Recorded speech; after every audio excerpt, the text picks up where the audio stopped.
പണ്ടൊക്കെ ഒരു കവറും പിടിച്ച് തെണ്ടി തിരിഞ്ഞ് നടന്ന് റോഡ് സൈഡിൽ കാണുന്ന എല്ലാ ചപ്പ് ചവറുകളും പെറുക്കി പെരുകി കൊണ്ടുവന്ന് കുറേ ക്രാഫ്റ്റ് വർക്ക് ചെയ്യുന്നു. ഇപ്പൊ പിന്നെ അതൊക്കെ കുറെ കുറഞ്ഞിരിക്കണം. അപ്പൊ ഇന്ന് ഞാൻ വിചാരിച്ചു കുറച്ച് ആക്രിമാക്രി സാധനങ്ങളൊക്കെ പെറുക്കി കൊണ്ടുവന്ന് പഴയതുപോലെ കുറച്ച് ക്രാഫ്റ്റ് വർക്കുകൾ ചെയ്യാന്ന്. അങ്ങനെ ദേ നമുക്ക് ഇറങ്ങിയപ്പോൾ കുറച്ച് തെർമാക്കോളുകൾ ഇട്ടിരിക്കണം നല്ലത്. അത് ഞാൻ കട്ട് ചെയ്ത് വെച്ച് പിന്നെ അതാ റോഡ് സൈഡിലുള്ള കള്ളും കുപ്പി ഫുള്ള് പെറുക്കിയെടുത്ത് വന്നിരിക്കണം. കാണുന്നൊരു മൊത്തം ഇന്നെ നോക്കണ്ടേനു കേട്ടോ.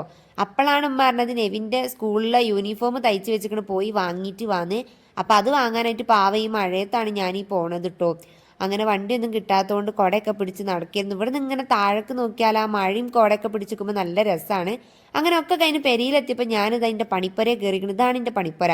നമ്മളിതൊരു 4 കുപ്പി കഴുകി വൃത്തിയാക്കിക്കണ്. പിന്നെ പെയിൻറ് അടിക്കേണ്ട വെച്ചൊരു വെറൈറ്റിക്ക് കുറച്ച് പഴയ ത്രെഡ് ഇരിപ്പുണ്ട് നൂല്. അപ്പം അത് വെച്ച് ചുറ്റിയിട്ട് സെറ്റാക്കാമെന്ന് വിചാരിച്ചു. പിന്നെ ഇതേ ഞാൻ തിന്നാനായിട്ട് കുറച്ച് കൊത്തി പറിക്കാനായിട്ട് കടല കൊണ്ടുവന്ന് വെച്ചിക്കണ്.